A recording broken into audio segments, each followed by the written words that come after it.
Okay, आपण interview सुरू करूयात.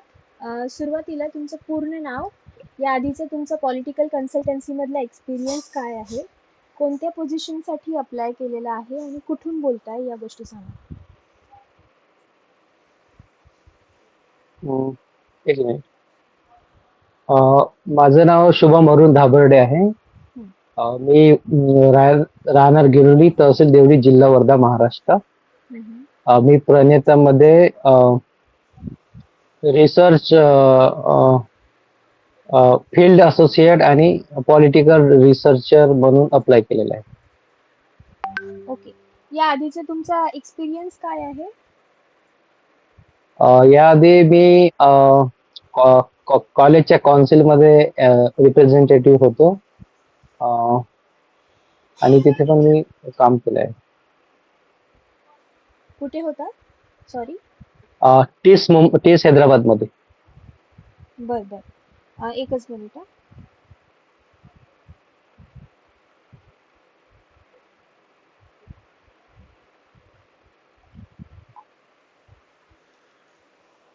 ओके.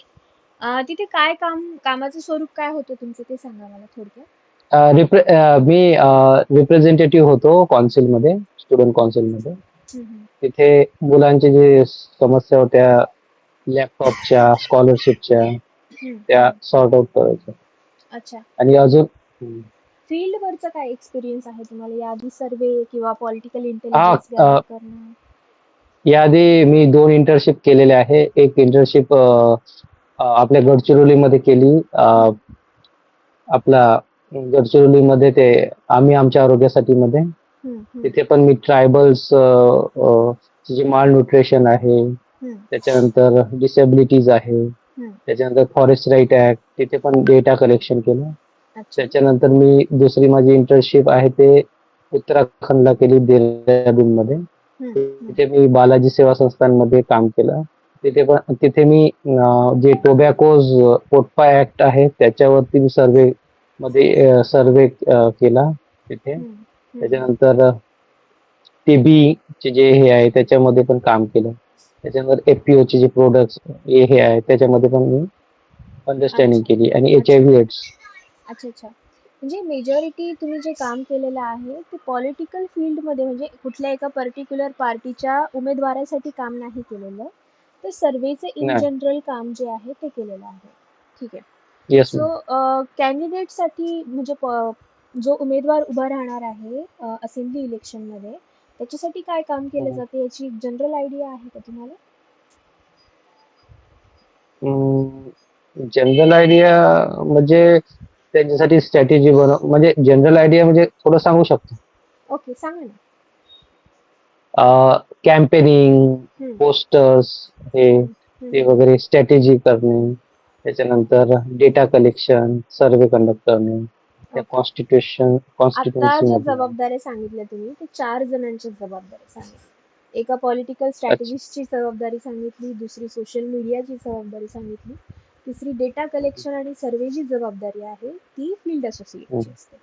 त्याचबरोबर अच्छा. पॉलिटिकल इंटेलिजन्स गॅदर करणे असं असतं. हम्म. सो पॉलिटिकल हम्म. इंटेलिजन्स गॅदर करणे ह्याच्यामध्ये तुमची काय समज आहे? What do you understand bye political intelligence? Politics.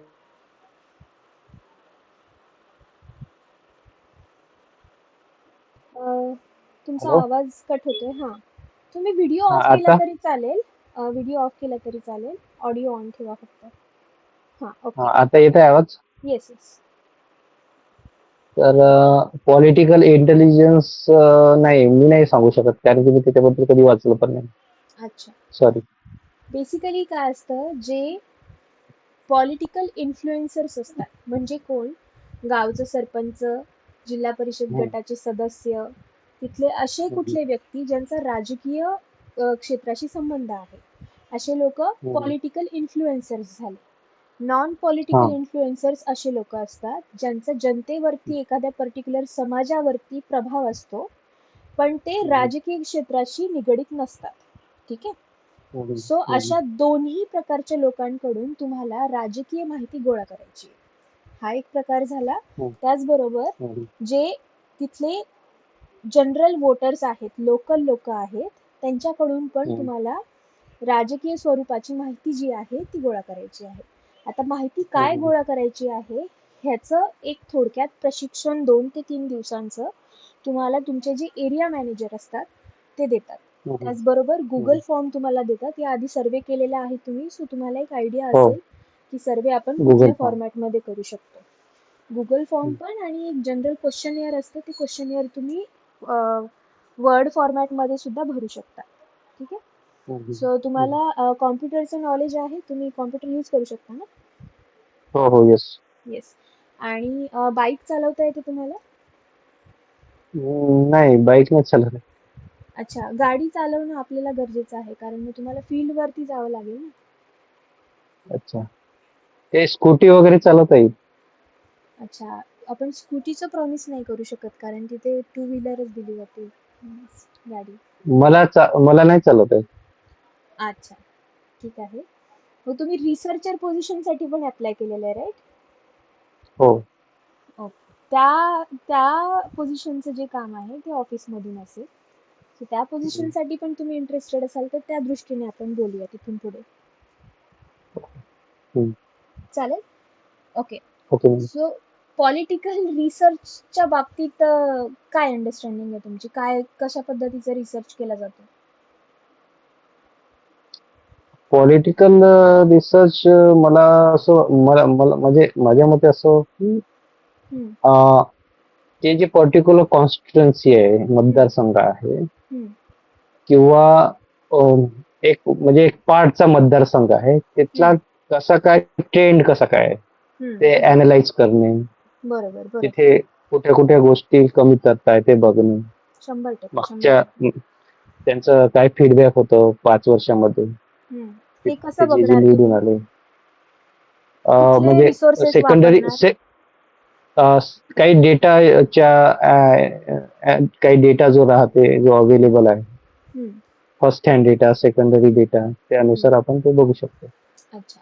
म्हणजे तुम्हाला बेसिकली लोकल न्यूजपेपर जे आहेत ते पाहावे लागतील, हम्म, करंट घडामोडी पाहाव्या लागतील, त्याचबरोबर स्टेट लेवलच्या आणि नॅशनल लेवलच्या घडामोडी बघाव्या लागतील, त्याचबरोबर सोशल मीडिया जो आहे कॅन्डिडेटचा तो बघावा लागेल. आणि याआधी हम्म. 5 वर्षात त्यांनी जे कामं केलेली आहेत ते तुम्हाला माहिती तुमची तुम्हाला काढावी लागेल. ठीक आहे. आणि येस. त्यानुसार ॲनालिसिस करावं लागेल. ओके. हम्म. काम जे आहे आपलं ते आष्टीमध्ये असणार आहे, बीड जिल्हा. अच्छा. आणि 2 महिन्यासाठी काम आहे कॉन्ट्रॅक्च्युअल बेसिसवरती. सो हम्म. जरी ऑफिसमधून काम असेल तरी सुद्धा तुम्हाला त्या ठिकाणी रिलोकेट व्हावं लागेल. आणि म्हणजे तिथे जावं लागेल. Yes, yes, yes. हम्म. आणि तुमची राहायची सोय जी असते ती कंपनी करते, कंपनीतर्फे होते तुमची राहायची सोय. आणि तुम्हाला सॅलरी दिली जाते. आणि जेवण? जेवणचा जो एक्सपेन्स असतो तो तुम्हाला तुमच्या सॅलरीमधूनच करायचा असतो. मेस सजेस्ट केली जाते तुम्हाला, पण ते तुमच्यावर ठरतं की तुम्हाला तिथे जेवायचं आहे की दुसऱ्या ठिकाणी जेवायचं आहे. ते त्या लोकल एरियामध्ये फिरून जे असेल त्या पद्धतीने. अच्छा अच्छा. हम्म, हम्म. ओके. आणि सो सॅलरीचं कसं मॅम? याआधी तुम्हाला किती सॅलरी होती? मला याआधी 30 होती, 30. ओके. जे आपले रिसर्चर आहेत त्यांना आपण 30,000 सॅलरी देतो. 30,000च देतो. तर तुमचं एक्सपेक्टेशन किती आहे? 35, 35. बरं, बरं, बरं. तुम्हाला कॉम्प्युटर्समध्ये टेक्निकल ज्या गोष्टी आहेत, Google sheets, Google form, Google document हे येतं? याचा वापर जास्तीत जास्त करावा लागतो. Google form. Google form create करणे सुद्धा. अच्छा. येतं का तुम्हाला? गुगल फॉर्म नाही, मी क्रिएट केलं नाही, पण मी हम्म. करू शकतो ते. अच्छा. आणि गुगल शीट्स वापरता येतात का तुम्हाला? ते गुगल शीट वरून ते हे बनवतात ना, आणि मग ते पाठवतो ती लिंक, तेच ना? हम्म, हम्म, हम्म. हम्म. बरं, ठीक आहे. तुमची असेंब्ली कॉन्स्टिट्युएन्सी कोणती आहे? माझी देवडी पुलगाव. बरं. 2019चा काय रिझल्ट होता तिथे? कोण निवडून आलं? सध्या विद्यमान आमदार कोण आहे? रणजितदादा कांबळे. अच्छा. एक थोडक्यात सांगाल कसं झाली होती लढत त्यांची? अपोजिशनला कोण होतं? ते कुठल्या पार्टीशी बिलॉंग करतात? पोझिशनला राजू बकाने होते. ते खूप हम्म. कमी मतांनी पडले. बर बर. काय कारण होती कमी मताने पडण्याची? विद्यमान आमदार अ, कोणत्या पार्टीचे आहेत सध्या? काँग्रेस. अच्छा. हम्म. काय कारण होती, काही आयडिया आहे तुम्हाला? म्हणजे आता ते 5 म्हणजे 3 पंचवार्षिक तेच आहे ना. 3 हम्म. पंचवार्षिक झाले. बर. तर लोकांना थोडा चेंज पाहिजे इथे. हम्म. जसा तर खूप कमी मताने पडले ते हम्म. जे होते राजूभाऊ बकाने. हम्म. हम्म. अच्छा. आणि आता सध्या काय परिस्थिती आहे? कोणाविरुद्ध कोण असेल? आता पण त्यांना येण्याची म्हणजे ते येऊ शकतात. हम्म. त्यांचे येण्याचे चान्सेस आहे. बर बर. कारण की जे आमदार आहे ते आता म्हणजे ते फक्त निवडणुकीलाच हजेरी दाखवतात, मग तेवढे काही म्हणजे ऍक्टिव्ह नाही राहत. बर. अच्छा. आता जे 2024चे लोकसभा इलेक्शन झाले त्यामध्ये जो रिझल्ट आला, तो रिझल्ट हम्म. एक थोडक्यात विश्लेषण सांगता का मला त्याचं? हो, सांगू शकतो. येस. पहिल्या पहिल्या पंचवार्षिकला जे खासदार होते तडस, रामराजे तडस, नाही, त्यांनी काम तुमचं केलं. पर्टिक्युलर नाही. हम्म. महाराष्ट्रात एक पूर्ण महाराष्ट्रात काय परिस्थिती? अच्छा, ओव्हरऑल ओव्हरऑल येस. तसं जर बघितलं तर ह्या वेळेस ह्या 2024 मध्ये महाराष्ट्रामधून बीजेपीच्या खूप कमी जागा आल्या. म्हणजे खूप कमी रेशो घसरला. म्हणजे 19 मध्ये जे होतं जास्त जागा होत्या त्यावेळेस, त्यापैकी ह्या वेळेस खूप धक्का बसला त्यांना अच्छा. रेशो. काय कारण होती? त्याच्यामध्ये अनएम्प्लॉयमेंट एक कारण आहे, हम्म. शेतकऱ्यांचं डिस्ट्रेस ते एक हम्म. कारण आहे. हम्म. अ, अजून इन्कम अनइक्वॅलिटी ते एक कारण आहे. हम्म. आणि रिलिजियस जास्त झालं होतं. हम्म. मला राष्ट्रवादी आणि शिवसेना या दोन मोठ्या पार्टी आहेत महाराष्ट्राच्या, त्याच्यामध्ये मेजर घटना काय झाल्या मागच्या 5 वर्षात ते सांगा. राष्ट्रवादी शिवसेनेचे 2 गट पडले आहे ना. हम्म. एक राष्ट्रवादी शरद पवारांकडे आहे, एक राष्ट्रवादी अजितदादांकडे आहे. हम्म. एक शिवसेना उद्धव ठाकरेंकडे आहे, एक हम्म. शिवसेना शिंदे गटाकडे आहे. अच्छा. मग आता जे हम्म. अलायन्सेस बनलेले आहेत ते कोणाकोणामध्ये आहेत? एक आहे महायुती, दुसरी आहे महाविकास आघाडी. हम्म. महायुतीमध्ये हे आहे देवेंद्र फडणवीस, हम्म. अजितदादा, हम्म. त्याच्यानंतर एकनाथ शिंदे. हम्म. महाविकास आघाडीमध्ये शरद पवार, हम्म. सोनिया गांधी हम्म. आणि उद्धव ठाकरे. अच्छा. मग आता ज्या निवडणुका होतील त्यामध्ये कोणाचं पारडं जड राहील आणि काय कारण असू शकतात? ह्या वर्षी बीजेपी पडणार आहे महाराष्ट्रामध्ये. हम्म. पण बीजेपी फक्त एकटं लढत नाहीये ना, त्यांची तर महायुतीमध्ये आहेत ना ते सगळे. आणि महायुतीचे कॅन्डिडेट जे फुटले ना ते हम्म. पडणार आहे पूर्णच. पूर्ण अच्छा. म्हणजे पूर्ण नाही पडेल, हम्म. पण त्यांना धक्का बसणार आहे. म्हणजे तुम्हाला असं वाटतं जे अजित पवार गटात आहेत ते हा, हा. कॅन्डिडेट कारण की जरी. अजितदादाचं एकच खासदार निवडून आला ना.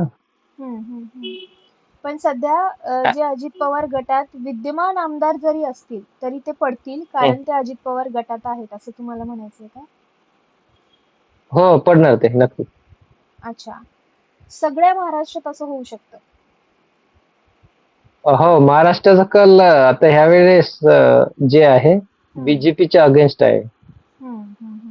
खूप म्हणजे तुम्ही बघा रेशो खूप कमी झाला आहे. आणि हम्म. जो लोकांनी जो मॅन्डेट दिला लोकसभेमध्ये, हम्म. तोच मॅन्डेट ते विधानसभेमध्ये देणार अच्छा. त्यावेळेस. ओके. सोशल मीडिया वापरता तुम्ही? हो. सोशल मीडियावरती जे कॅन्डिडेट्स असतात आपले त्यांच्यासाठी आपण काम करतो, त्याचंही हं. पॉलिटिकल रिसर्चर जे असतात त्याला ॲनालिसिस करायचं असतं. तर हं. इंस्टाग्राम आणि फेसबुक याच्यामध्ये कशा पद्धतीचे पोस्ट असतात राजकीय नेत्याच्या म्हणा किंवा उमेदवाराच्या, याची आयडिया आहे जनरल? ऍक्च्युली आता मी इन्स्टा आणि फेसबुक वापरणं बंद केलं. हम्म, पण मी अगोदर यूज करायचो, तर ते म्हणजे जे काही काम झाले ते त्याच्यामध्ये पोस्ट टाकतात, हम्म, की आम्ही इथे हे केलं. हम्म, हम्म, म्हणजे जे ऍक्टिव्ह जे एमएलएज आहे हम्म, ते जसं की आपला निलेश लंके, हम्म, तर आपल्या महाराष्ट्राचे, हम्म. तर कुठले असे आहेत काही जे निलेश आहे लंके? कुठले अहमद लोकसभा? अहमदनगर हम्म, हम्म, अहमद बोला बोला. अहमदनगर. Okay okay. सो माझा हा प्रश्न आहे की जे ऍड्स पडतात किंवा ऍड हा. बुस्टिंग केलं जातं किंवा ज्या काही पोस्ट पडतात उमेदवारासाठी किंवा त्यांच्या हम्म. विरोधात जे आहेत त्यांच्या, याचंही तुम्हाला हम्म. अनालिसिस करावं लागेल टेक्निकल टर्म्स वरती. आणि कोणाच्या ओके. ऍड रन केल्या जात आहेत फेसबुक तर्फे ते चेक करावं लागेल. त्याचा रिपोर्ट जो आहे तो डेली बनवावा लागेल. त्यासाठी हम्म. तुम्हाला मास्टर म्हणजे तुम्ही एकदम प्रोफेशनल असायला हवं रिगार्डिंग वर्ड, मायक्रोसॉफ्ट वर्ड आणि PDF अच्छा. बनवणे. तुमचा रिपोर्ट जो आहे तो मराठी भाषेत असणार आहे, सो मराठी भाषेवरती तुमचं प्रभुत्व असायला हवं. या सगळ्या गोष्टी हम्म. आहेत. मराठीमध्ये लिहायचं आहे ना? हो. हो, लिहिता येते तिथे टाईप करून. बरं, येस. ठीक आहे. चालेल मग. एक इंटरव्ह्यूचा जो रिझल्ट आहे तो 2 दिवसात मी तुम्हाला कळवेल. अं, चालेल सर. आष्टीमध्ये यायला तुम्हाला काही इश्यू नाहीये ना 2 महिन्यासाठी? आष्टी म्हणजे कोणता डिस्ट्रिक्ट? हॅलो. बीड जिल्हा. अच्छा, बीड बीड. हम्म, बीड आता मी वर्धेला राहतो, तर माहित नाही किती दूर आहे.